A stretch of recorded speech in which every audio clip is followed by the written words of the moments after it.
और सरकार जिस हिसाब से, जिस अंदाज में गैर मुस्लिमों के संगठनों में, ट्रस्ट में एक मुसलमान को भी शामिल नहीं करती, बल्कि अगर कोई अधिकारी, आईएएस अधिकारी, डिस्ट्रिक्ट मजिस्ट्रेट है, जिला कलेक्टर है, जैसे कि काशी में या अयोध्या में, जो कि मेंबर होगा उसका, अगर वो मुस्लिम है, बावजूद इसके कि वो आईएएस ऑफिसर है, बावजूद इसके कि वो डीएम है, मुसलमान होने की वजह से उसे उसमें शामिल नहीं किया जाएगा। सोचिए कितनी खतरनाक विचारधारा है ये। और दूसरी तरफ आप कह रहे हैं कि नहीं, मुसलमानों के वक्फ में ये सेकुलर एक बॉडी है, इसलिए इसमें सभी धर्म के लोगों का होना जरूरी है।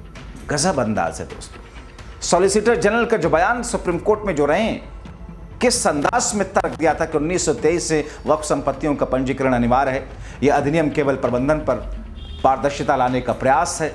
याचिकाकर्ताओं ने अधिनियम के कुछ प्रावधानों को मुस्लिम समुदाय के अधिकारों के खिलाफ बताया।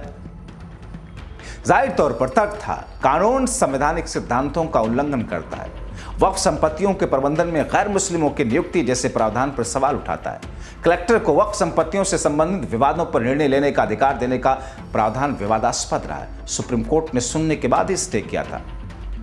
आप जैसा कि जानते हैं कि वक्फ संशोधन अधिनियम को सुप्रीम कोर्ट में जिस अंदाज में चुनौती दी गई, जिस अंदाज में उसके अहम बिंदुओं को स्टे किया गया, लगाया गया उस पर, और उसके बाद में फैसला जिस अंदाज में सुरक्षित है, मगर इस बीच में रजिस्ट्रेशन के लिए फोर्स करने जैसे कदम उठा करके मोदी सरकार दरअसल एक दबाव मुसलमानों पर और डाल रही है।